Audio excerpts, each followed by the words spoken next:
We kick off a month of exploring interactivity as a story disruptor. Video platforms are emerging that now make it possible to add layers of remixable context to finished videos, effectively extending post-production indefinitely. How does this affect the ways we edit and tell stories? In this interactive Vine Vid, editor Joe Botana and I have a pre-game talk about this month's guests and their game-changing content platforms.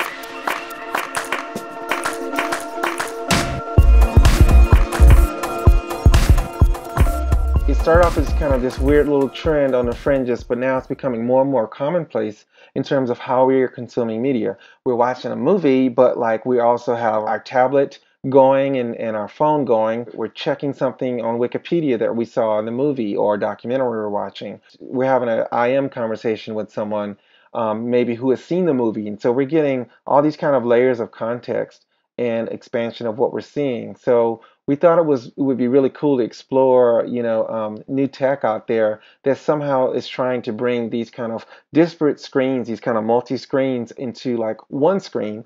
And what we found of more than a few things that are doing this, and one of those is Popcorn Maker, and it's built on the Popcorn.js framework. So this month we're going to be having interviews with Brett Gaylor and Simon Close. Now I'll let you intro those guys because you know a lot more detail about them than I do, JB. Yeah. I mean, I don't know how much more in depth I can get because I just know from reading about the technology and just kind of following these guys. I think it'd be interesting to start with Simon.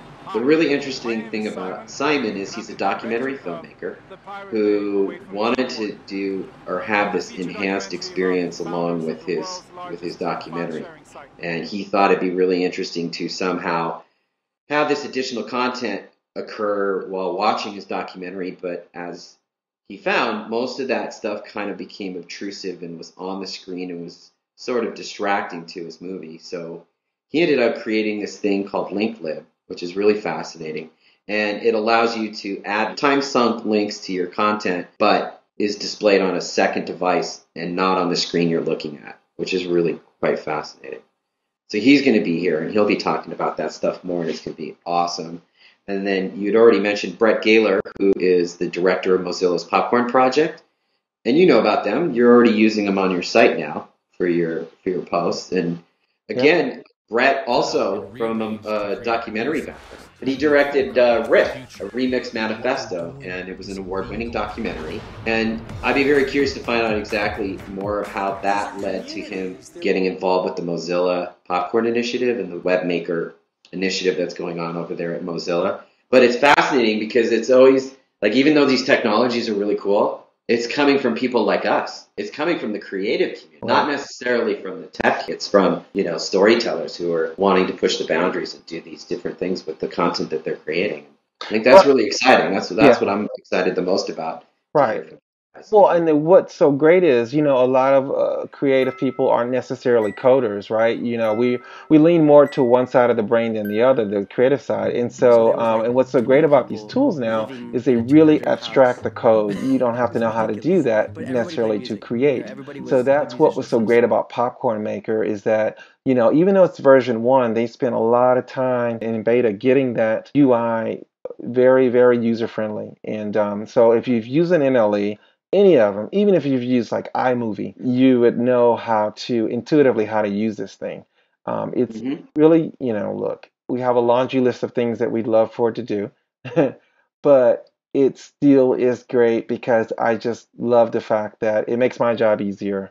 Check out Ryan Merkley's Popcorn TED Talk because he's going to, put it so succinctly and so elegantly. There's no way you can't come away from that not getting it. Exactly. Right? And I think that video is a really great place to start for somebody who's not familiar with Popcorn at all. Right. It basically explains what it is that it can do, why it's being built, and how video has basically been trapped in a box for a very long time. I think we have a lot of stuff here to get people pointed in the right direction. Please check it out. Every week we'll have new interviews, part 1 and part 2 with both Brett and Simon. We'll have hacks. We'll have fundamentals and futurism stuff this month. So definitely it's a new Vine this year, and we definitely want people to join us on this kind of new journey here as we try new things. So check it out. Check it out. Peace. Tune in next week when we talk to Swedish filmmaker Simon Close about his insightful documentary on the Pirate Bay and his interactive distribution platform, LinkLib. See you next week.